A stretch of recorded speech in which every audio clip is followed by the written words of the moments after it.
আচ্ছা বলুন তো, ইউরেনাস গ্রহ কবে আবিষ্কার হয়েছে? কি জানা নেই তো? জানা না থাকলে আজকের ভিডিওটা আপনার জন্য। 1781 সালে ইউরেনাস গ্রহটি আবিষ্কার হয়।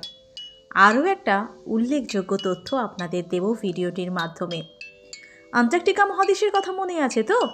এই মহাদেশের নাম শোনেননি এমন মানুষ কিন্তু পাওয়া ভার। অ্যান্টার্কটিকা নামটা শুনলেই চোখের সামনে ভেসে ওঠে সাদা বরফ আর পেঙ্গুইনের রাজ্য।